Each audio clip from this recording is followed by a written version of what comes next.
पाणिभ्यां अभयवरदो दैवतगण त्वमेका नैवासी प्रकटितवराभीत्यभिनया भयात्रातुं दातुं फलमपि च वाञ्छासमधिकं शरण्ये लोकानां तव हि चरणावेव निपुणौ तव हि चरणावेव निपुणौ शरणागत दीनार्थ परित्राण परायणे सर्वस्यार्ति हरे देवी नारायणी नमोस्तुते नारायणी नमोस्तुते। भगवती करुणा वरुणालया परब्रह्म स्वरूपिणी देवी के इस महात्म्य रूपक कार्यक्रम में, भव्य कार्यक्रम में आप सभी को हम स्वागत करते हैं। तब ही चरणावेव निपुणौ। इस संसार में जितने भी सारे कार्य हम करते हैं, त्वदन्यः पाणिभ्याम, आपको छोड़ करके, यह पंक्ति जो शंकराचार्य भगवान है, अद्वैतवाद का संस्थापक प्रवर्तक आद्य शंकराचार्य जी ने यह अनुभव किया है कि भगवती को छोड़ करके भगवती के अन्य कोई भी ऐसे तत्व नहीं है जो हमें अभय प्रदान कर सके। त्वदन्यः पाणिभ्यां अभय वरदो दैवतगणः त्वमेका नैवासि प्रकटित वराभीत्यभिनया। आप एक ही हो, हमें संसार की जो ताड़नाएं हैं, दुर्विसह ताड़नाएं हैं, उन ताड़नाओं से रक्षा करने की सामर्थ्य रखती हो। भयात त्रातुम दातुम, और क्या करते हो, सारे संकल्पनाएं इच्छाएं परिपूर्ति करने के लिए आप एक ही समर्था हो। भयात त्रातुम दातुम फलमपि च वाञ्छासमधिकं शरण्ये लोकानां तब ही चरणावेव निपुणौ। आपकी ही ये चरण निपुण है। आप इस भव में, संसार में, इस ताड़नाओं में रक्षा करने के लिए यह दिव्य भावना आद्य शंकराचार्य की हृदय से निकलती हुई शब्द की रूप ली है।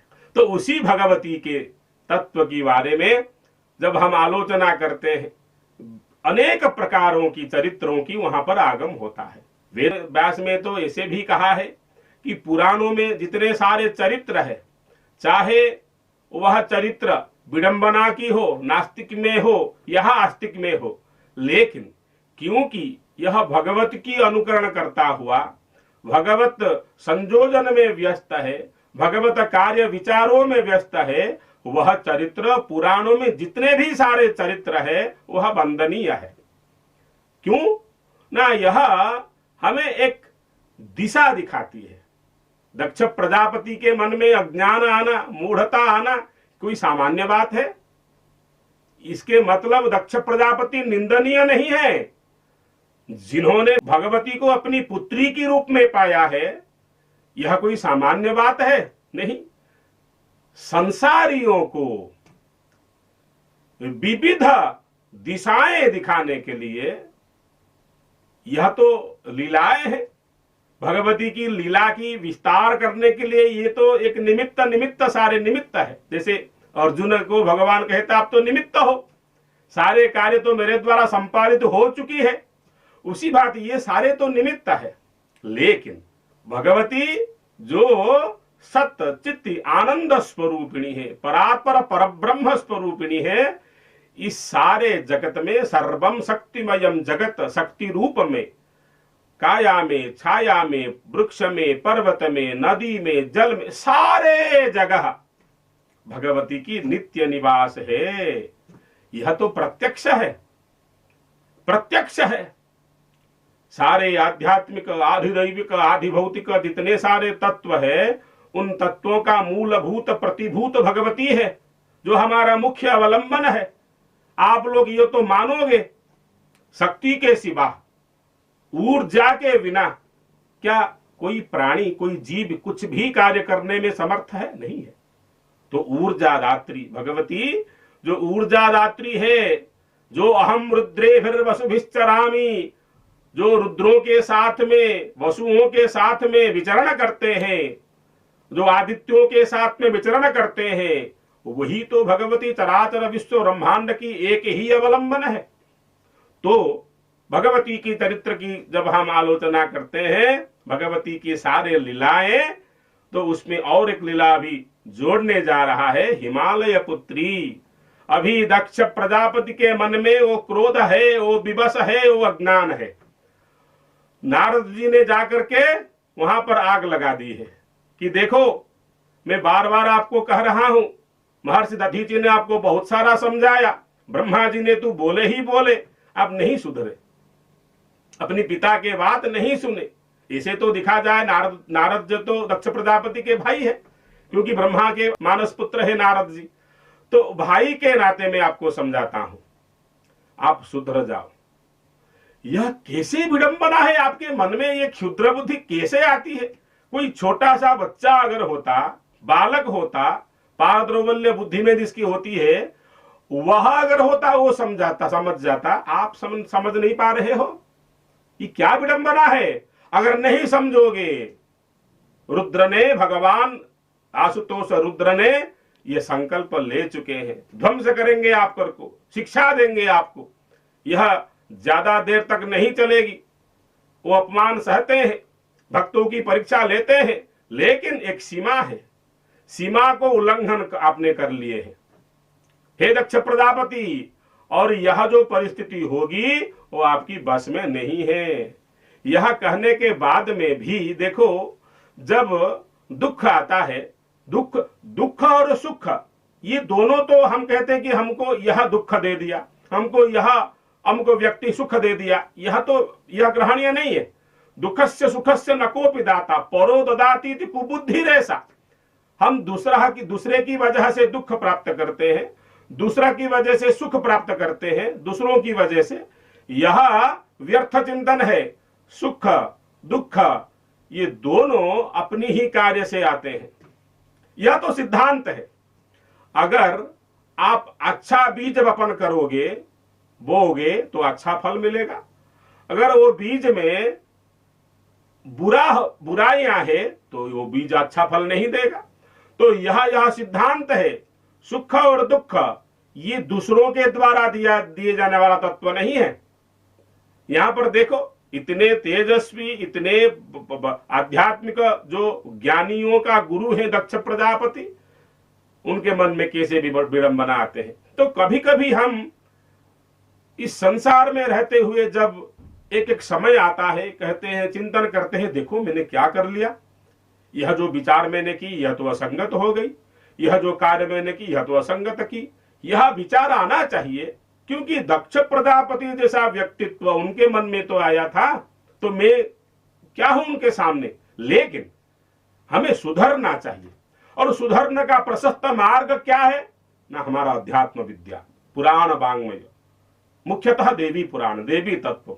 अगर जगत की सारे दिशाओं में ईशावास्यम इदम सर्वम यत्किंचित जगत्याम जगत जो उपनिषद वाणी है, हम एक तत्व को आश्रय कर लेंगे, उस महान वटवृक्ष की जो छाई होता है, उस छाई को हम शक्ति मान लेंगे। और शक्ति तो क्रोध स्वरूपनी नहीं है, वो तो क्रोधिता नहीं होते, वो तो असुरों के ऊपर में होते हैं, वो तो दान दयाशीला है।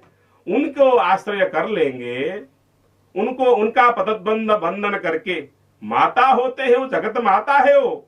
और माता कुपुत्रो जायेत क्वचित अपि कुमाता न भवति। आप लाखों गलत करो, वो क्षमाशाली है, क्षमा करती है, वो क्षमा देने वाली है, क्योंकि उनका भूमि से भूमा तक जो शरीर है ना, वो क्षमा का शरीर है, आनंद का शरीर है, त्याग और निष्ठा का शरीर है। तो हमें यह जो मन में आया है, नहीं भगवती मेरे ऊपर क्रोधित हो सकते हैं, ये नहीं है। भगवान भगवती कभी क्रोधित नहीं होते। यह भी एक विचार अपने मन में रखिए, भगवान कभी भी अपने भक्तों के ऊपर क्रोधित नहीं होते। यह सिद्धांत है। न चास्य कर्म बालों के सदसन्मिश्र जोनिषु। उनका तो कर्म नहीं है, वो तो चिरंतन है, शाश्वत है, दैवी सुषमा में परिपूर्ण है। और वो अपनी भक्तों के ऊपर में क्रोधित करेंगे नहीं करेंगे। और भगवती तो उनके ऊपर में है। इसीलिए तो आद्य शंकराचार्य की जो स्तोत्र है, कुपुत्रो जायेत क्वचित अपि कुमाता न भवती, माता कभी भी कुमाता नहीं होती। तो भगवती सारे वक्त अपनी भक्तों की सारे इच्छाएं, सारे जो अभिलाषित कर्म जो होते हैं उनको परिपूर्ण करते हैं, चरितार्थ करते हैं। तो यहां पर जब दक्ष प्रजापति ने सुन लिया है कि मेरे ऊपर में क्रोधित हुए हैं, तो अपनी मंत्रियों को बुला करके विचार विमर्श करके मंत्रियों को पूछते हैं मैं क्या करूं।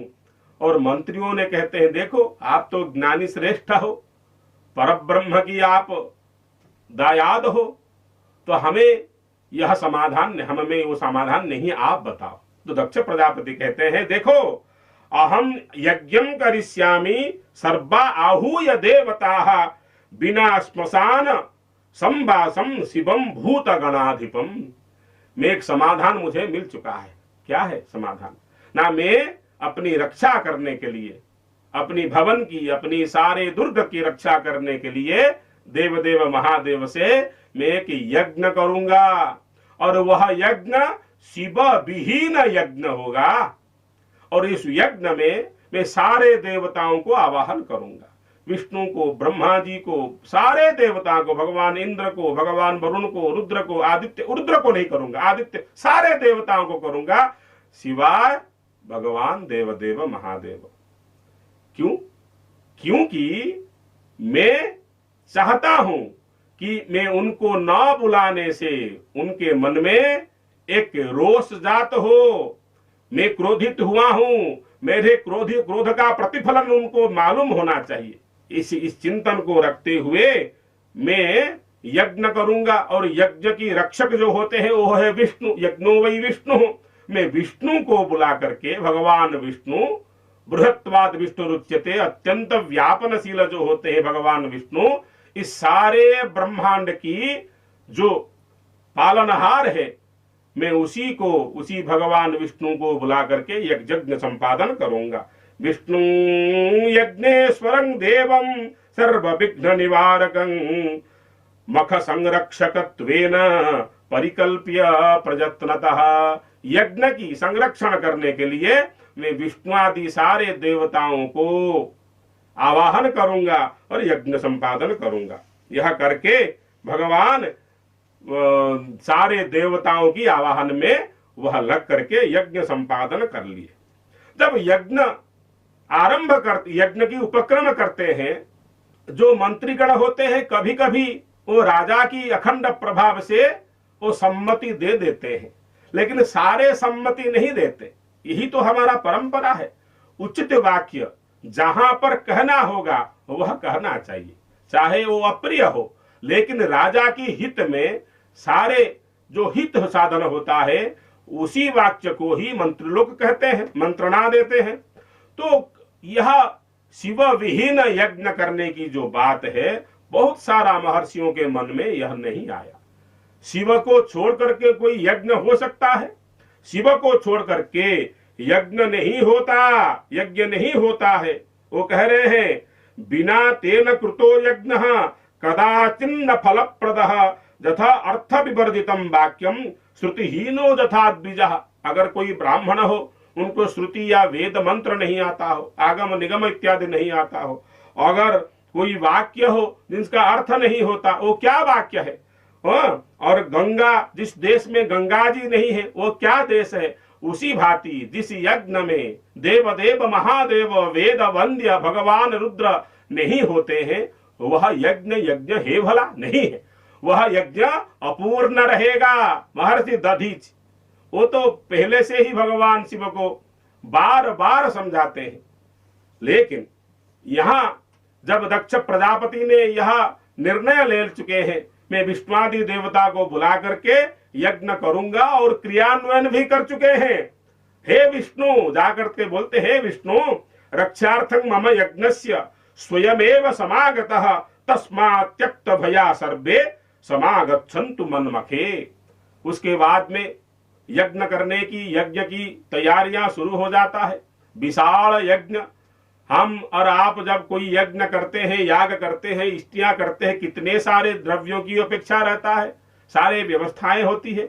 और ब्रह्मा जी के पुत्र वह जब यज्ञ करेंगे कितने बड़े बड़े व्यवस्थाएं होंगे। और उस समय में याग ही धर्म, मुख्य धर्म था, यज्ञीय धर्म था। यज्ञेन यज्ञम अयजंत देवा। भगवान पालनहार विष्णु ने यज्ञ की वजह से, यज्ञ के कारण से ही इस संसार को सृष्टि किया है। यज्ञ ही हमारा सृष्टि का मूलभूत स्रोत है। इसीलिए पुरुष सूक्त, वेद का जो मुख्य सूक्त है पुरुष सूक्त, इसमें सर्वभूत यज्ञ है। सर्वभूत यज्ञ से सारे विश्व ब्रह्मांड का सृष्टि हुई है। हमारे वैदिक वाङ्मय में 2 सूक्त है जो सृष्टि के बारे में हमें बताते हैं, एक पुरुष सूक्त और एक नासदीय सूक्त। पुरुष सूक्त हमें कहता है यज्ञ के द्वारा ही इस संसार की सर्जना हुआ है। तो यज्ञ का मतलब बड़ा व्यापक है। तो उस व्यापक अर्थ को लेकर के जब यज्ञ की आयोजन में लगे हैं, सारे देवताओं की आवाहन हो चुका है, देवता लोग आ गए हैं, यज्ञ का दिन आ चुका है, यज्ञ का संपन्न होने का उपक्रम प्रारंभ हो चुका है। सारे देवताओं ने जिन जिन का आवाहन हुआ था वो आकर के पहुंच गए हैं। तो दक्ष प्रजापति अपने आप को बड़े खुशी व्यक्त करते हैं। देखो हे मंत्रियों, हे प्रजाओं, अभी कोई चिंता की बात नहीं है। सारे यज्ञ की जो भोक्ता है भगवान विष्णु, वह यज्ञ में आ चुके हैं। और हमारा क्या है भय, यह विचार अपने मन में लेते हैं। और आप लोग भी, यहां पर एक संदेह आता है, अगर यज्ञ का मूलभूत विष्णु है, यज्ञ का रक्षक विष्णु है, तो शिव का आवाहन करने का क्या मतलब, कोई जरूरत नहीं है। यह भी प्रश्न मन में आ सकता है। इनका निवारण भी आगे दे दिए हैं, वेद व्यास ने लिखे हैं। अगर विष्णु भगवान को यज्ञ में बुलाया और देवदेव महादेव जी यज्ञ में नहीं आए तो क्या बुरा है फिर। विष्णु तो विष्णु है, वो तो यज्ञ की संरक्षक करते हैं, साक्षात यज्ञ स्वरूप तो वही है। फिर शिव को न बुलाने से कैसे वो अपमान हो गया, कैसे नास्तिक कार्य हो गया, यह समाधान भी आगे जाकर के देगा। उसके बाद में जब शिव ही न यज्ञ करने में प्रवृत्त होने के बाद में जब दधीचि महर्षि ने इस सारे कार्य को सुना और उनके साथ में जितने सारे और सारे ऋषियों थे, मुनि लोग थे, वो सारे जब यह बात सुने तो पसंद नहीं किए। वो जाकर के बोल रहे हैं, हे प्रजापते, प्रजापते महाप्राज्ञ, यज्ञोयम यादृशस्त्वया क्रियते न कदाप्येकम भूतो वा न भविष्यति। ऐसा यज्ञ शिव विहीन यज्ञ ना कोई संपन्न किया है, ना यह यज्ञ का कोई फल है।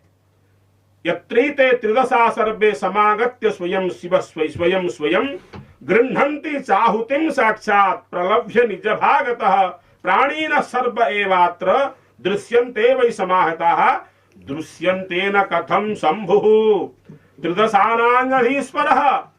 सारे स्वर्ग, अंतरिक्ष और पृथ्वी, इन तीनों लोगों के जो अधिपति है, अधीश्वर है, यहाँ पर भगवान शंभु, देवदेव, महादेव, उनको वो क्यों नहीं दिखाई पड़ते हैं? उनको आपने क्यों आवाहन नहीं किए हैं? आपने फिर और एक गलत करने जा रहे हो। जब दधीचि महर्षि की मुख से यह बात सुनते हैं, बड़े क्रोधित हो जाते हैं। यह स्वाभाविक है। जो हम करने जा रहे हैं, अगर वो शास्त्रीय कर्म नहीं होते, हमें जो शास्त्र मार्ग दिखाते हैं, हमारा कभी कभी क्रोध आ जाता है और क्रोधित होकर के दक्ष प्रजापति वहां पर और एक गलत कर देते हैं, जैसे हम करते हैं। अगर क्रोध मन में आ जाता है तो जो कार्य सुगम रीति से होना चाहिए वो नहीं संपन्न होता। इसलिए तो क्रोध को त्याग करना चाहिए। क्रोधात् भवति सम्मोहः, सम्मोहात् स्मृति विभ्रमः, स्मृति भ्रंशात् बुद्धिनाशो, बुद्धिनाशात् प्रणश्यति। अगर क्रोध आ गया, जो सरल सहज रूप में कार्य संपन्न हो सकता था, वह हमें क्लेश हो जाएगा, उसको इतना सहज नहीं होगा। इसलिए क्रोध से हमें दूर रहना है। क्रोधित होकर के दक्ष प्रजापति ने कहा, अपनी मंत्रियों से कहा, सेनापति से कहा, ये कौन है ब्राह्मण? बड़ा भत्सना की। तुम केन वा समाहूतः कथम आगतवानसि, आप किसके द्वारा यहाँ पर बुलाए गए हो? क्यों आकर के मुझे तंग करते हो? पृष्ठस्तुम केन वा दुष्ट यदेवं वदसि द्विज। हे ब्राह्मण, आप किसके द्वारा यहां पर बुलाए गए हो? क्यों आकर के मुझे परेशान कर रहे हो? दधीचि को बड़े लांछन शब्द से, बड़े क्रोधित होकर के, भत्सना करते हुए ब्राह्मण का भी निंदा कर देते हैं। एक गलत शिवविहीन यज्ञ संपन्न करते हैं और उसके उपरांत जो समझाने जा रहे हैं ब्राह्मण वेदज्ञ, ब्राह्मण ऋषि, महर्षि, उनको भी दुर्बुद्धि संपन्न होकर के भत्सना करते हैं। फिर भी देखो, दधीचि एक महर्षि का जैसे क्या लक्षण होते हैं। हम तो उन्हीं महर्षि परंपराओं की दायाद है। हमारा भारत जो महर्षियों का देश है, ऋषियों का देश है, वो महर्षि देखो इतने बड़े लांछन पाते हुए भी कहते हैं, देखो मैं तो अपनी कर्तव्य करूंगा, कभी भी शिव विहीन यज्ञ सारे विश्व में सफल नहीं हुआ है।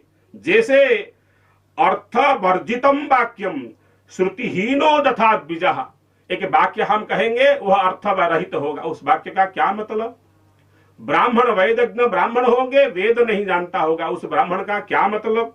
गंगाहीनो यथा देशः, जिस देश में गंगा प्रवाहमान नहीं है वो देश देश है भला? नहीं है। और तथा यज्ञ शिवम बिना, उसी भांति शिव रहित यज्ञ निष्फल है। पतिहीना यथा नारी, पुत्रहीनो तथा गृही, यथा कांक्षा निर्धनानाम तथा यज्ञ शिवम बिना। जैसे निर्धन व्यक्ति बहुत सारा आकांक्षा कर लेते हैं, जैसे अपनी पति नारी पतिहीन होते हैं, जैसे प्रभुहीन होते हैं, उसी भांति यज्ञ का शिवहीन होना है। तो यज्ञ शिव को छोड़ करके, शिव के बिना यज्ञ का चिंतन हम नहीं कर सकते हैं। यह शास्त्र मर्यादा पुरस्सर इस वाक्य को ब्रह्मा जी के सामने, सारे देवताओं के सामने दधीचि महर्षि ने दक्ष प्रजापति के सामने रखते हैं। और दक्ष प्रजापति फिर भी दधीचि को बड़े भत्सना परक, बड़े क्रोधित होकर के लांछन शब्द व्यवहार करके वहां से दूर भगा देते हैं। और दधीचि महर्षि के आने के बाद में और सारे जितने महर्षियां थे, महर्षि लोग थे, दुर्वासा वामदेवश्च च्यवनो गौतमादयः निर्जगाम सभा मध्या दधीचिर्मुनि सत्तम, सारे महर्षियों का वहां से आगमन हो जाता है। अभी परिस्थिति ऐसा है, यज्ञ शुरू हो चुका है। महर्षियों का उस यज्ञ में भगवान देव महादेव को ना देख करके मन में दुर्भावना आया है। यह प्रश्न करते हैं और प्रश्न को सुन करके यह क्रोधित होते हैं। उसके उपरांत क्या होगा? भगवती और भगवान, जगत पिता और जगत माता, उनका कर्तव्य क्या होगा? इस संदर्भ में हम अपनी जो आलोचनाएं अगली अध्याय में रखेंगे। तब तक के लिए ओम सर्वे भवन्तु सुखिनः, सर्वे सन्तु निरामया, सर्वे भद्राणि पश्यन्तु, मा कश्चित् दुःख भाग् भवेत्। ओम शांति शांति शांति।